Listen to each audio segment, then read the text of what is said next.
இந்தி பேசுகிறவன் எங்களுக்கு எதிரி அல்ல, எங்கள் மீது திணிப்பதை நாங்கள் ஏற்க மாட்டோம். உலகத்தின் மூத்த மொழிகளில் முதன்மையான மொழி என் தாய்மொழி தமிழ் மொழி. இந்தி எப்போது தோன்றியது? 300 ஆண்டுகளுக்கு முன்னால். சமஸ்கிருத மொழியும் கரிபோல் என்ற மொழியும் சேர்ந்து உருவான ஒரு கலப்பு மொழி, சொந்த எழுத்து கிடையாது. ஆனால் எங்களுடைய மொழி எவ்வளவு பழமையானது என்பதை இன்றைக்கு நிரூபித்திருக்கிறோம்.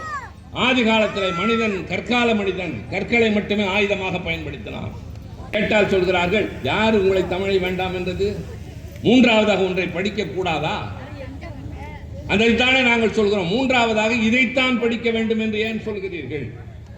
நாங்கள் திருப்பி கேட்கிறோம். வட மாநிலத்தில் நீங்கள் யாராவது பார்த்து கேளுங்கள், அவர்கள் யாராவது தமிழ் படிக்கிறார்களா, மலையாளம் படிக்கிறார்களா, தெலுங்கு படிக்கிறார்களா, கன்னடம் படிக்கிறார்களா? சொல்லுங்கள். ஆங்கிலம் கூட படிப்பதில்லை. இன்றைக்கு பெரிய பெரிய சாதனைகளை அகில உலக அளவிலே படைத்துக் கொண்டிருக்கிறவன் அத்தனை பேரும் தமிழன் தான்.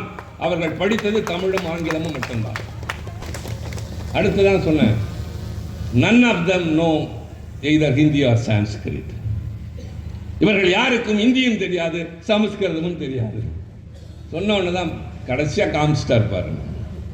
தமிழ் படித்தார்கள், ஆங்கிலம் படித்தார்கள், இந்தியும் படிக்கவில்லை, சமஸ்கிருதமும் படிக்கவில்லை.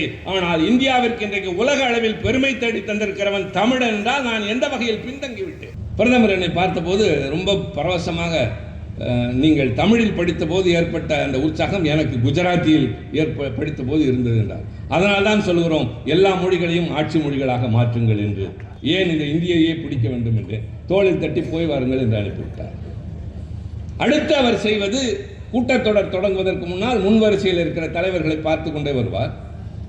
வருகிற போது நமஸ்கார் நமஸ்கார் என்பார். என்னிடம் வருகிற போது சிவா வணக்கம் என்பார். பயம் என்று சொல்ல மாட்டேன், அது ஒரு பண்பு. இவர்களிடம் தமிழில் தான் பேச வேண்டும் என்று அவர் தெரிந்து வைத்திருக்கிறார் அல்லவா.